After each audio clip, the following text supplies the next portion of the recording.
All right. Let me introduce to you our next speaker from the cage to the stage. All right. Jerry Law. Yeah.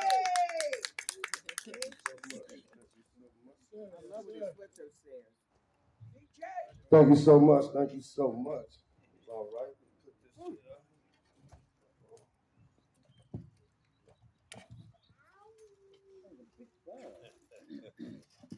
All right. First of all, thank y'all for having me. Thank y'all for having me.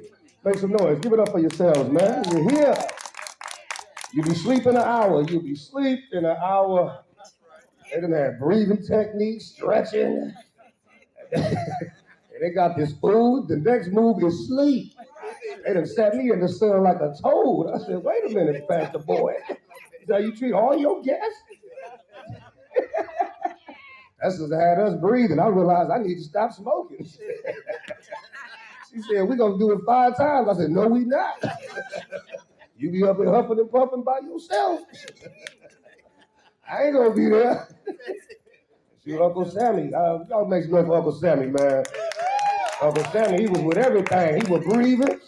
I said, look at that old fella go. He was, She said, now make a room. Uncle Sammy said, now hold on now. I ain't making no room now. I ain't gonna have no room in the heavens. Just no. You ain't finna get me with that one. This is the first time I ever been to a church. They played DMX, boy. It was heavy. Lord, give me a sign. It's the pastor's favorite song. I was ready to get up and start. Oh, no, I didn't have no breath left. I gotta take this breath back to East Oakland. I can't leave my breath up here in the hills from whence cometh my help. I just can't do it. Yeah. So from the cage to the stage, it's my nonprofit's title, From the Cage to the Stage. My name is Jerry Law. I'm a professional comedian. I'm also a life coach, a mentor with the Mentoring Center in Oakland. Got my certificate from AmeriCorps. Went through that because I wanted to be a part of the positives of Oakland instead of just being a part of the negatives. I was a little knucklehead running around the street doing God knows what. And so ended up going to prison. Subsequently, I was looking at 38 years to life, and that's what I said. Ooh, I cried like a pregnant woman. Ooh. I did a breathing technique in the court. I held my back and my stomach. Ooh. Ooh. Like I was in a Lamaz class.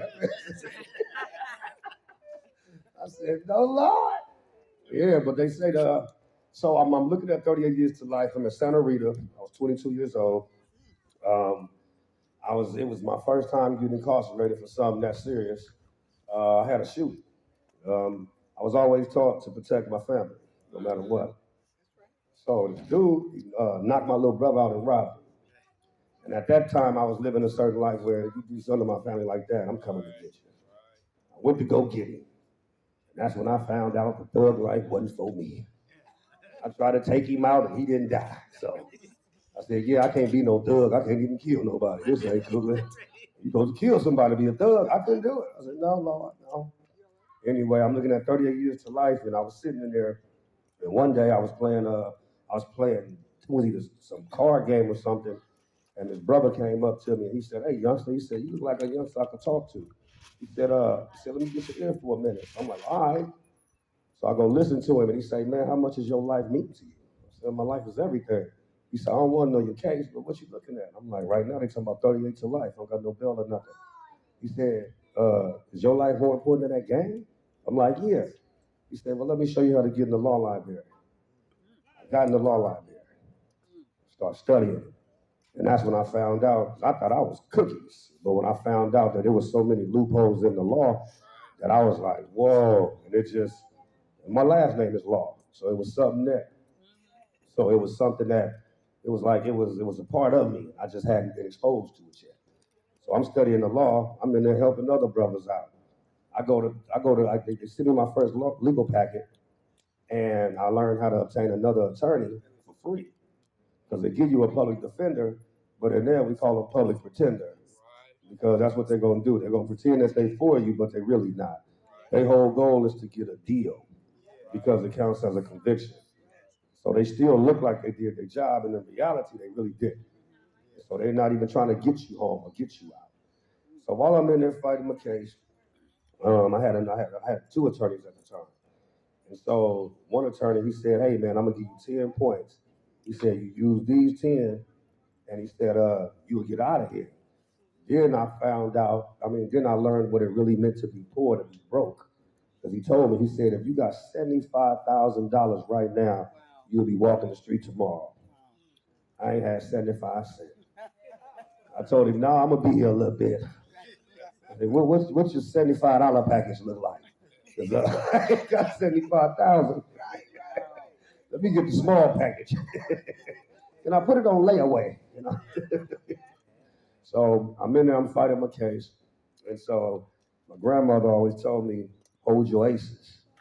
So I took 5 of the strongest points and I just kept them to myself. So the attorney that the state appointed me, I gave him 5 of the points that this lawyer gave me. This dude went, and that's when I found out more. I found out how they shuffle and deal brothers. So he went and talked to the DA. Told the DA what my defense strategy was. Came back the next week, called me out the cell and tell me, oh, well, he said that ain't gonna work. I said, who said that ain't gonna work? He said, well, we had a conversation. I said, so let me get this straight. I said, I ain't the sharpest knife in the drawer, but I ain't no butter knife either. So I said, let me get this straight. You can use that next week with the breathing technique. So, so I said, let me get this straight, man. I said, so you supposed to be fighting for me. And this is my offense, and you go to the opposing team and tell them what I had planned. Again, I ain't the sharpest knife, but for me, that makes me don't trust you like that. Oh man, stabbed in the back and the front.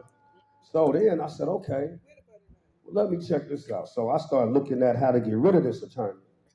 And I found out how to get rid of him. So I filed a Marsden motion under ineffective assistance of counsel. Because what they do to brothers, they lull you to sleep, and you think that they fighting for you, and they not. They just sending you up the road. Second, what do we call it? We call it slavery. You know, they had the first one. This is modern day slavery. So what happens is, I go file a Marsden motion because, and the point that the judge held me out on was that I wanted to fight my preliminary hearing like a trial. Because see, they always say you got a right to face your accuser. Well, your preliminary hearing, you're facing your accuser.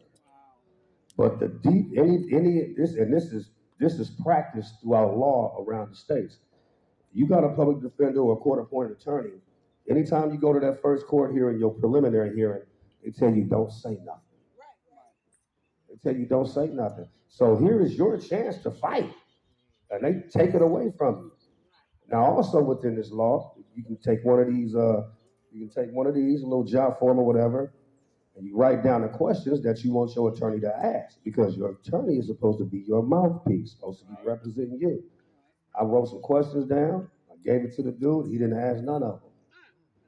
And so when I told the judge what happened, you can see this is the first time I seen a white man turn that red in front of me, and it wasn't against me. He looked at that dude like, you did that for real?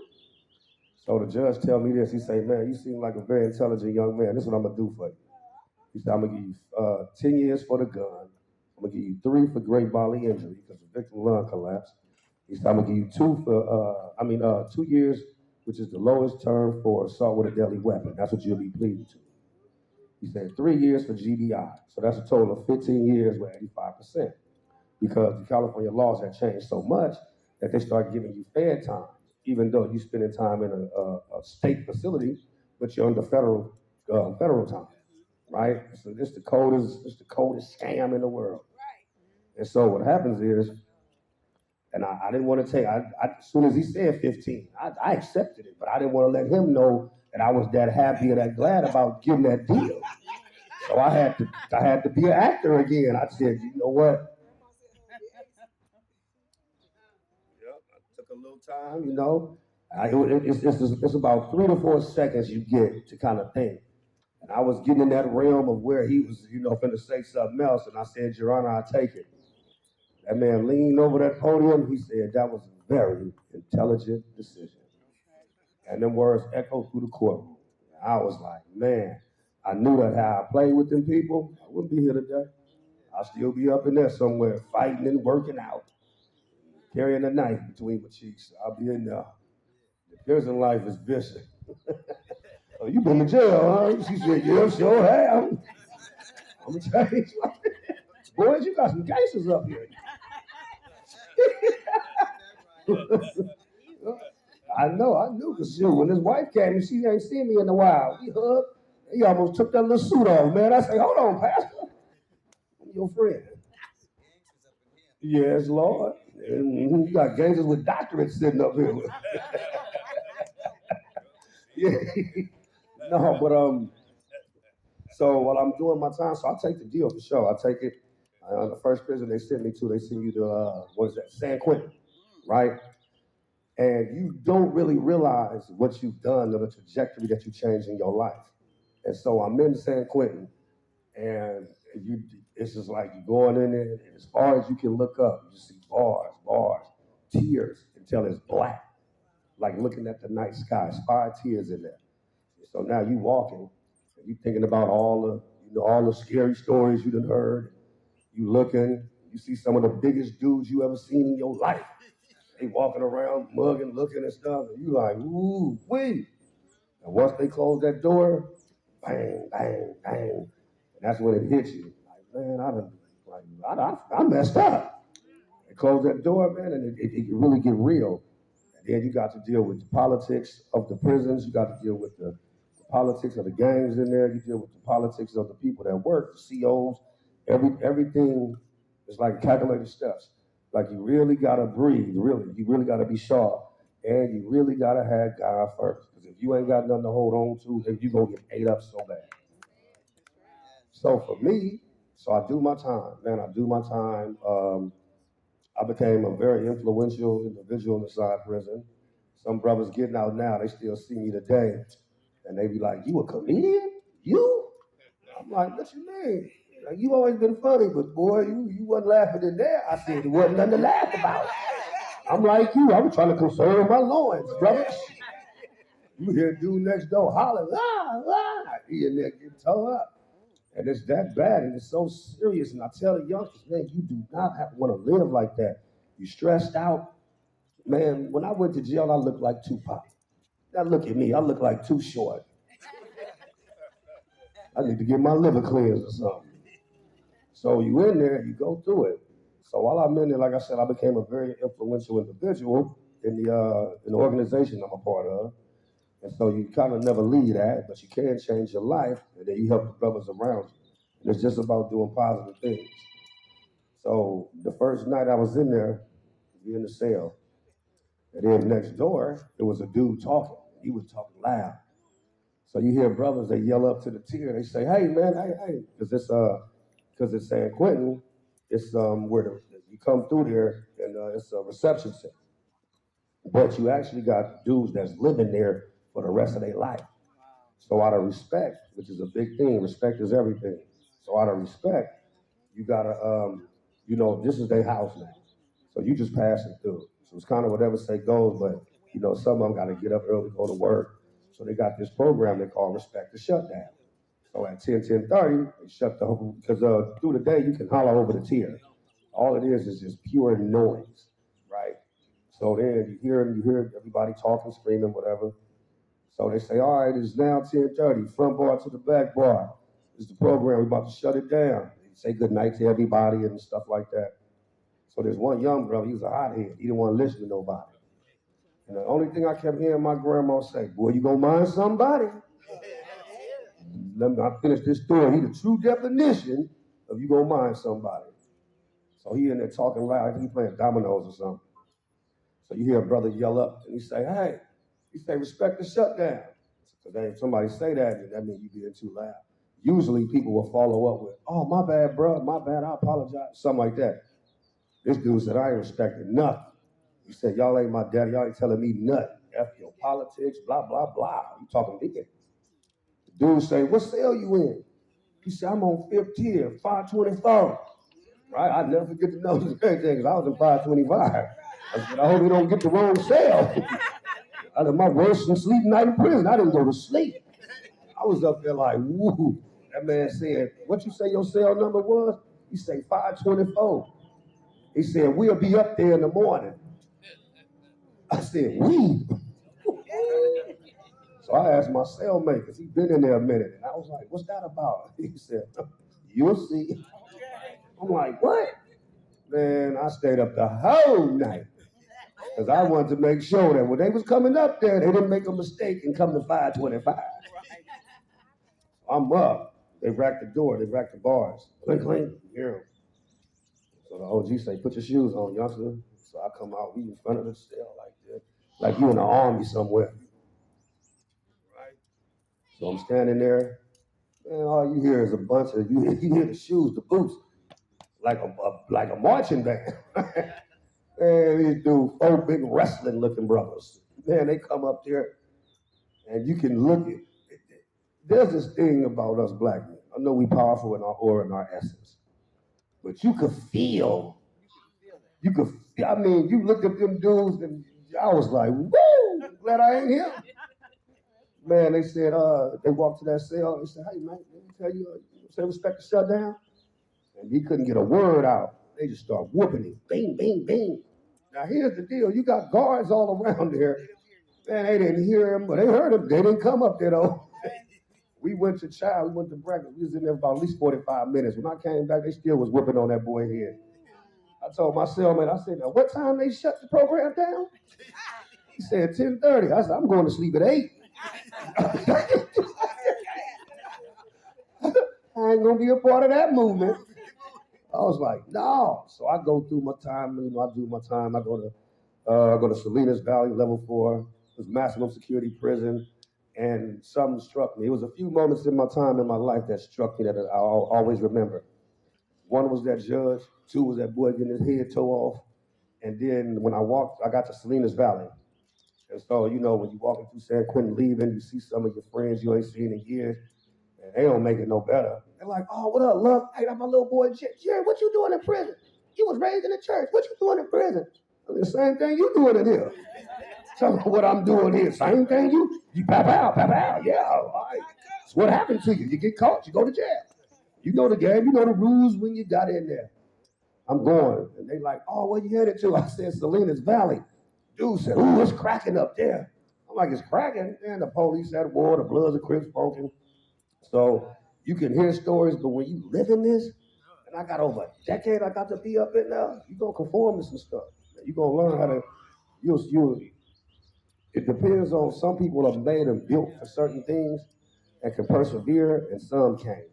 I had a friend who committed suicide. We did about the same amount of time. He couldn't take it out here.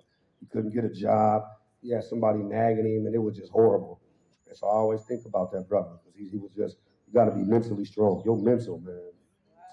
It's 10% physical, 90% mental. So I get to Salinas Valley, we get up in there, and it's just like, wow. And every day I'm like, man, boy, what did I do?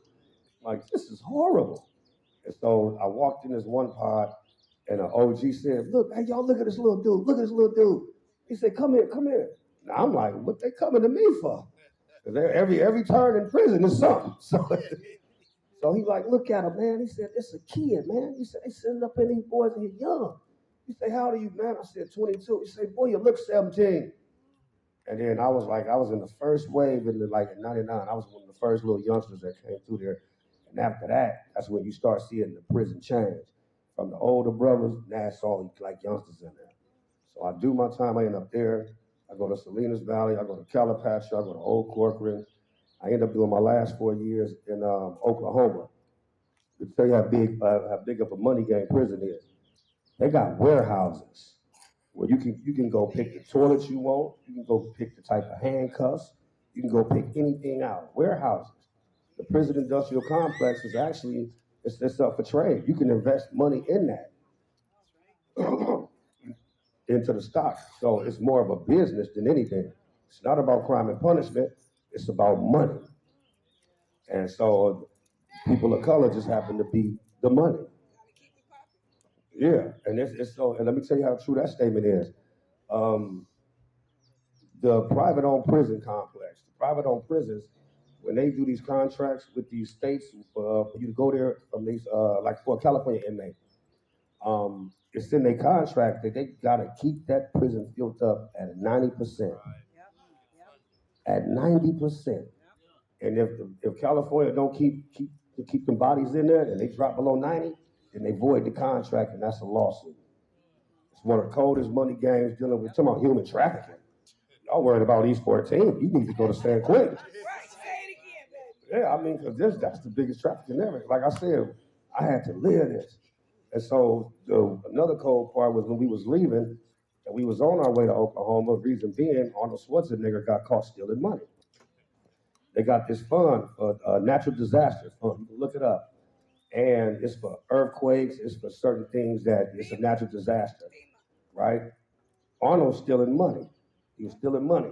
Somebody did an audit. They asked Arnold, what's this for? Arnold's excuse was, oh, the prisons are overcrowded, inmates are dying. Then what he get on the news and say. And then they just start dragging folks out of there. They went for the mentally ill. Speaking of mental health, they went for the mentally ill first.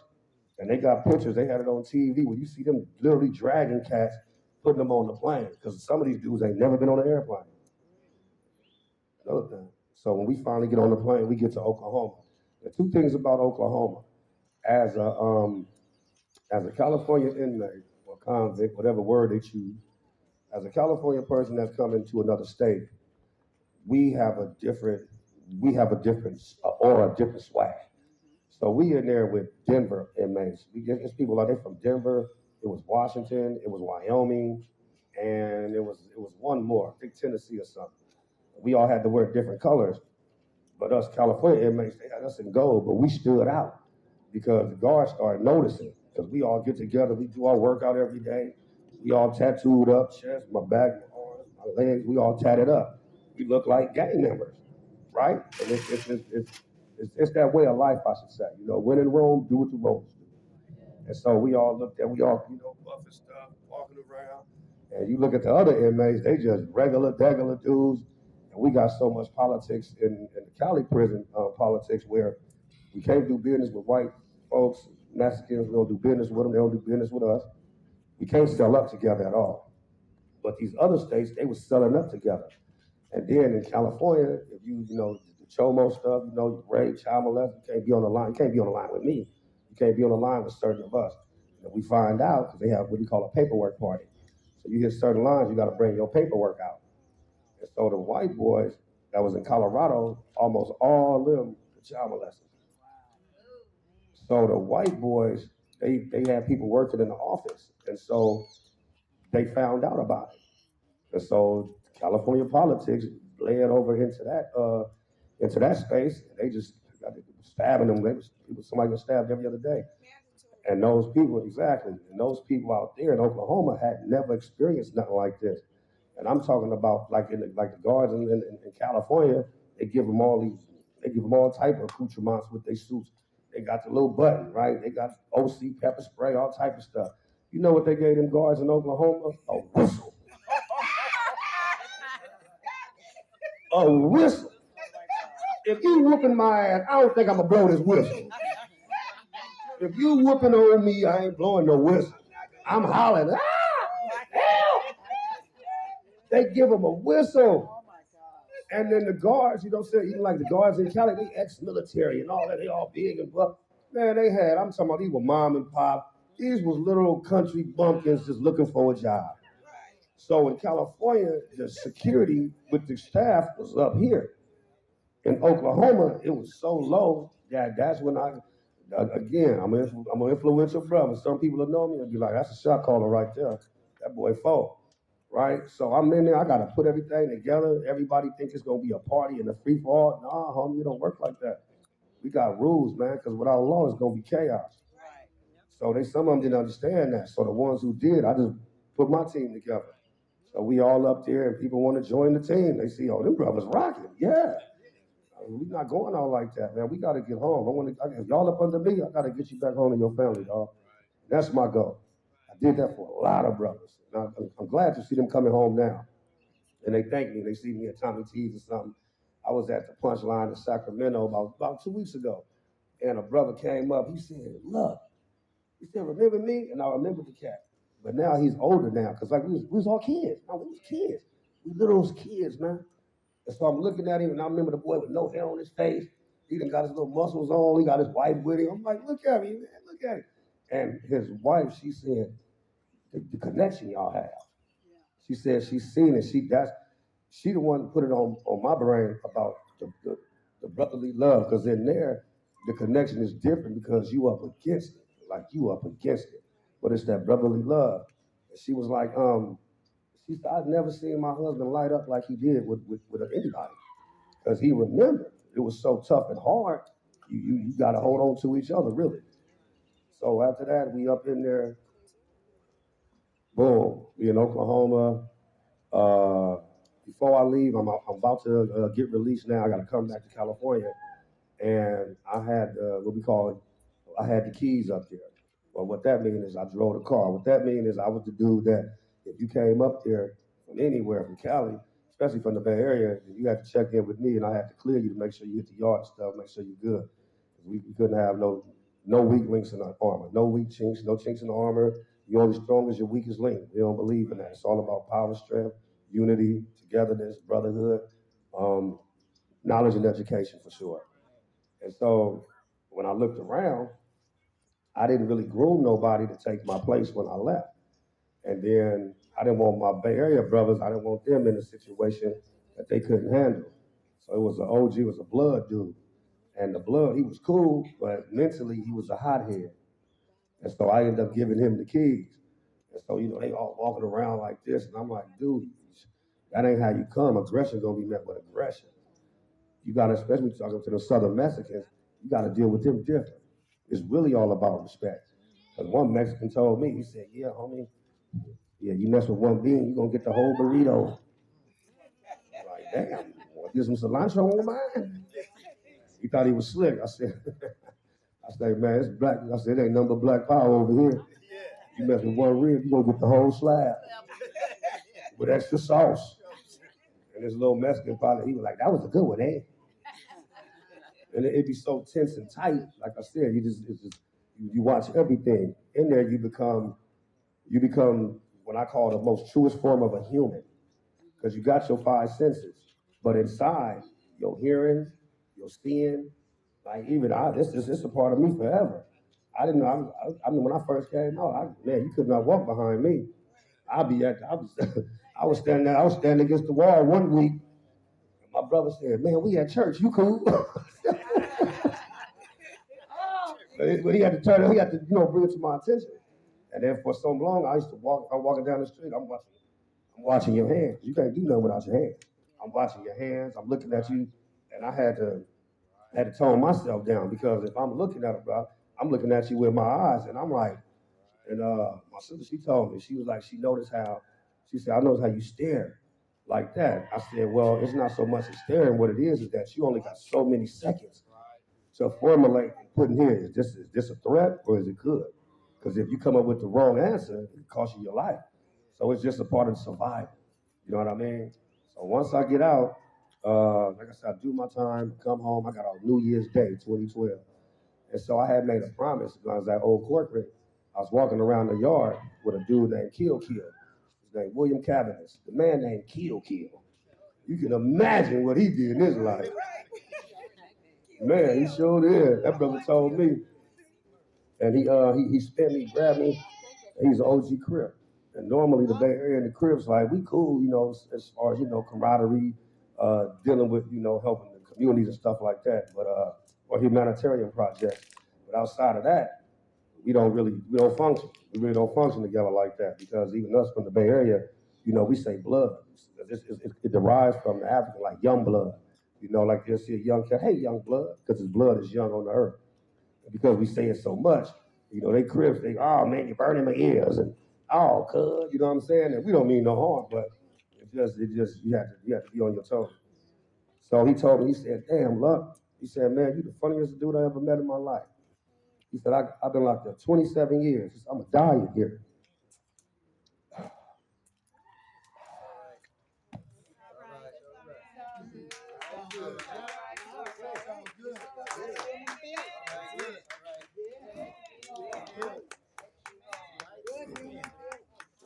Ooh, every time I get to this part, man, I miss that brother. Because he seen something in me that I didn't see. He said, go tell our story. Go be a comedian. Go tell our story. I was like, damn, for real? I got 6 years left thinking about telling those damn jokes, right? So I came home. I ended up going to Chabot College, had a radio show. I did that for about 3 years, and some youngsters it was like, you should be a comedian. I heard it all my life, and I just remind me. I made a promise to this dude. I said, all right, well, let me go on and let me try. Let me go on because word is all you got. Word is all you got. So I said, man, let me go on and do this. And shoot, I've been doing comedy now for 12 years. I done performed with Mike Epps, Dave Chappelle.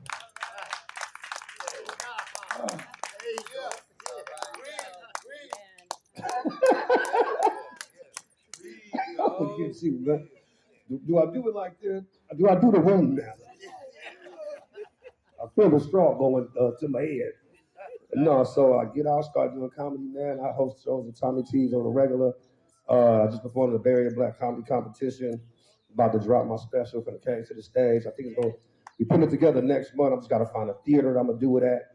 And then I ain't even going to charge for tickets. I'm going to give it away like that. And then we'll sell it online or something.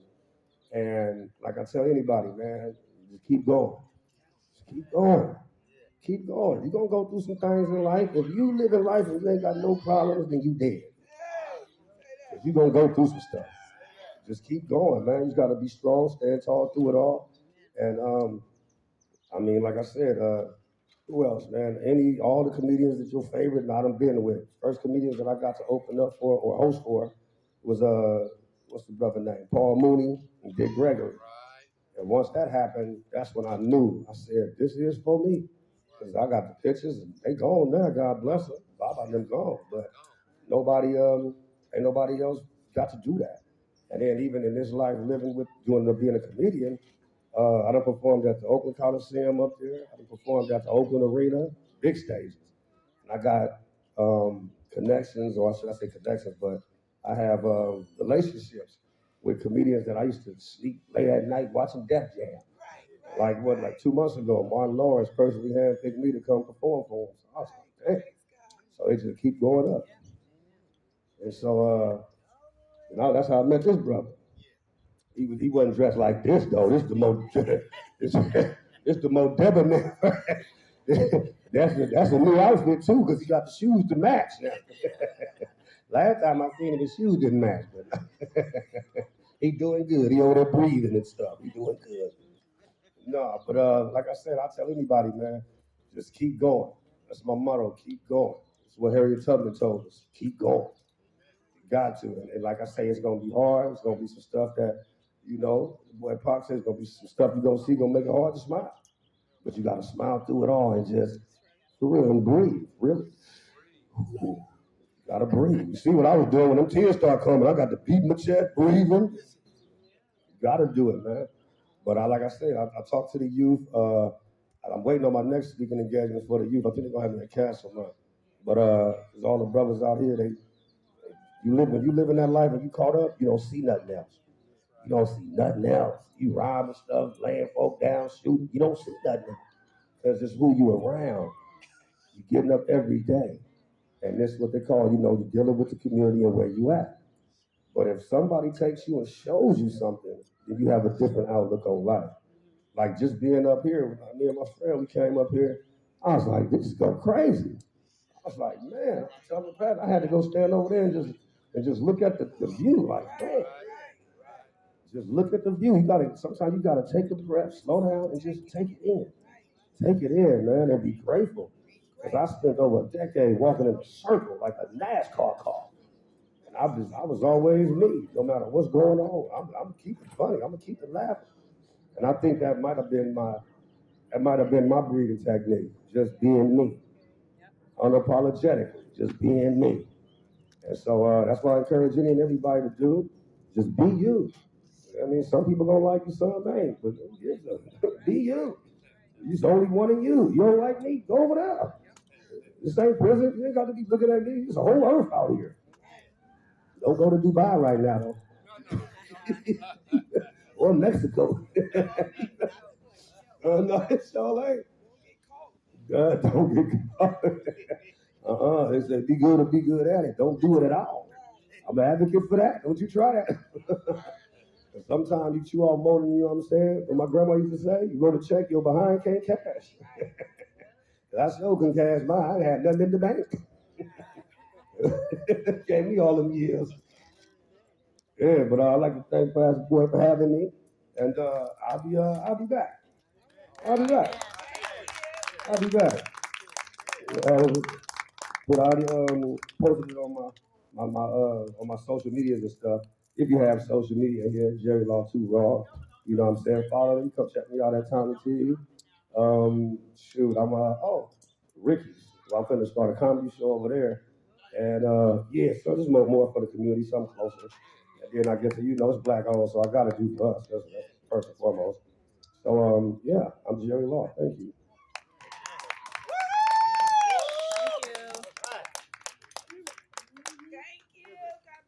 Thank you so much. Amen. Amen. You know, when you can get up and tell your story, that's such a blessing. And that your story can help someone else. That's such a blessing. That means there's no mask there. There's straight authenticity. Amen. At this time, we're going to ask our Pastor Carolyn to come up and do our third raffle for the evening.